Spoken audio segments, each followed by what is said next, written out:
एक पंडित जी थे, बड़े गरीब थे।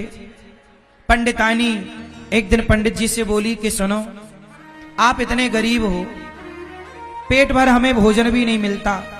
लेकिन पंडित जी थे बड़े तपस्वी, बड़े पुण्यात्मा। तो पंडित जी ने पंडितानी जी से कहा, देखो शायद हमारे भाग्य में गरीबी है, पर जैसा है अब हम भगवान का ही भजन करें, भगवान के आश्रित रहें, हमें जरूरत नहीं है। पंडितानी ने कहा, अच्छा एक बात बताओ, आप इतने बड़े पुण्यात्मा हो, इतने बड़े भक्त हो, हमारा जो राजा है ना, वो राजा सबके पुण्य खरीदता है। तो आप एक काम करो, इतना पुण्य करते हो आप अपना थोड़ा सा पुण्य बेच क्यों नहीं देते? पंडित जी बोले, बात तो ठीक कह रही हो, चलो हमारा राजा पुण्य खरीदता है, थोड़ा सा पुण्य बेच करके आते हैं, थोड़ा सा पुण्य बेच करके आते हैं। अब पंडित जी चले पुण्य बेचने। अब देखो राजा जो था ना, वो पुण्य खरीदा करता था। क्या खरीदता था? राजा बड़ा पुण्यात्मा, वो पुण्य खरीद लेता था। अब राजा के दरबार में ऐसे ही लोग पहुंचते थे कि महाराज मेरा पुण्य खरीद लो। पंडित जी भी चले। पंडित जी चले तो पंडितानी जी ने कुछ खाने पीने का सामान, या ये कहें कि रोटी, रास्ते के लिए पूड़ी, अचार रास्ते के लिए रख दिया। पंडित जी चले, पूरा दिन चलते रहे पैदल। शाम हुई, एक जगह पर विश्राम हुआ और वहीं पर पंडित जी को भूख सी लगा चलो खाएं। तो पानी पिया सरोवर का, वहीं पेड़ की छांव पर बैठे, पत्तल लगाई और भोजन रखा। और जैसे ही भोजन करने वाले थे कि कोई भूखा व्यक्ति आ गया। कौन आया? कोई भूखा आया। वो भूखा व्यक्ति आया, बोला, पंडित जी बड़ी भूख लगी है, क्या कुछ खाने को मिलेगा? पंडित जी बोले, मिलेगा, बैठो। पंडित जी के पास 4 रोटियां थी। उन 4 रोटियों में पंडित जी ने 2 रोटी उन्हें दे दी। और जब वो 2 रोटी लिया और खाया तो बोला, पंडित जी बहुत अच्छी लगी रोटी, अचार थोड़ा और मिल जाए। पंडित जी ने 2 रोटी और दे दी। पूरी रोटियां 4 रोटी वो खा गया और पंडित जी ने अचार चूस लिया। अचार बचा थोड़ा सा, अचार चूसा और पानी पिया और पंडित जी चल पड़े। चलते चलते रात्रि हुई, विश्राम हुआ, सवेरा हुआ, स्नान ध्यान करके राजा के दरबार में पहुंचे। राजा साहब दरबार लगा था। राजा बोले, बताओ कौन क्या लेकर आया है? पंडित जी बोले, राजा साहब हम बड़े गरीब हैं, लेकिन आपसे हम उधार कुछ नहीं मांगना चाहते। स्वाभिमानी है ना, उधार नहीं लेंगे आपसे। ऐसा करो, पंडित जी बोले, हमारा कुछ पुण्य आप खरीद लो।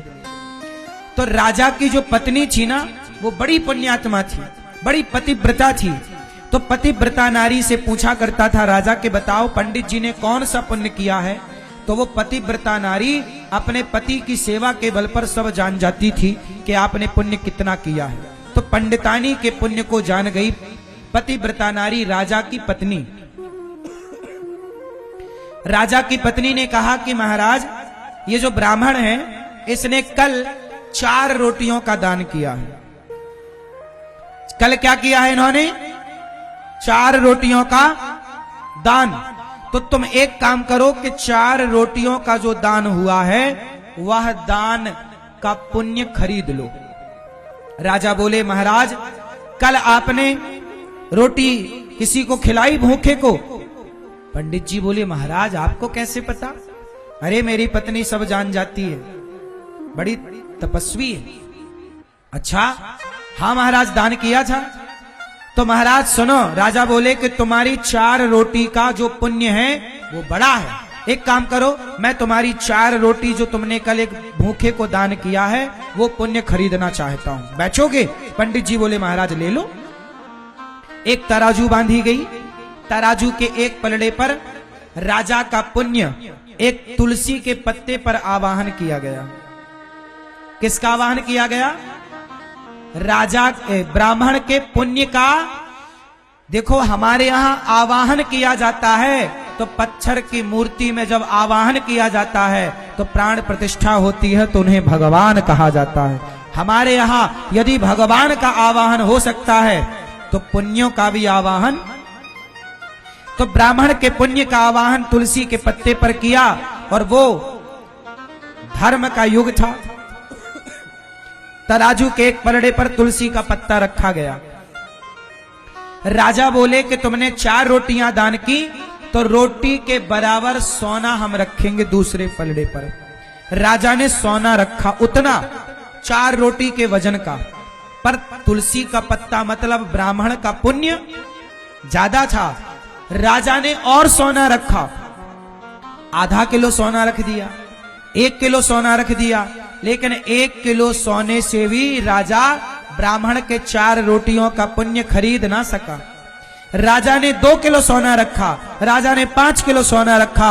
अब तो ब्राह्मण देख के आश्चर्यचकित हो गए कि हे भगवान, 4 रोटियों का दान इतना बड़ा कि राजा कई किलो सोना रख दिया। बहुत सारा सोना जब राजा ने रखा तो भी 4 रोटियों के दान की बराबरी ना हो सकी। तब ब्राह्मण समझ गए कि मेरा पुण्य राजा के सोने से बड़ा है, मेरा पुण्य राजा के धन से। अब बताओ ज्यादा धनवान वो राजा है कि वो पुण्यात्मा ब्राह्मण? इसलिए मेरी मां, सोना चांदी होने से अमीर नहीं होता, जिसके पास ज्यादा पुण्य है वही अमीर होता है। राजा ने पत्नी को बुलाया, देवी ये ब्राह्मण ने 4 रोटी का दान किया, ये तो तुल ही नहीं रहा है। पत्नी ने कहा, पतिदेव ये ब्राह्मण ने 4 रोटी का दान तब किया जब स्वयं ब्राह्मण भूखा था। ये स्वयं भूखा था, पर भूखे रहकर भी इसने किसी भूखे का पेट भरा। तो जो किसी का पेट भरता है उसके पुण्य की तुलना, उसके पुण्य को कोई कभी खरीद नहीं सकता। वो पुण्य सबसे बड़ा है। इसलिए कहता हूं मेरी मां, ये प्रयागराज में जो कुंभ का मेला है, हजारों भक्तों के लिए गौरी गोपाल अन्न क्षेत्र बट रहा है। आप भी अपनी ओर से कुछ भोजन बंटवाकर पुण्य ले लीजिएगा, ताकि प्रयागराज में गंगा जी में डुबकी लगाने वाले भक्त जब आपकी रोटी, आपका प्रसाद पाएंगे तो पुण्य के भागीदार आप ही होंगे। पुण्य करने का एक भी मौका ना छोड़ो। अपनी बेटी के नाम से पुण्य करो तो बेटी की उम्र लंबी होती है।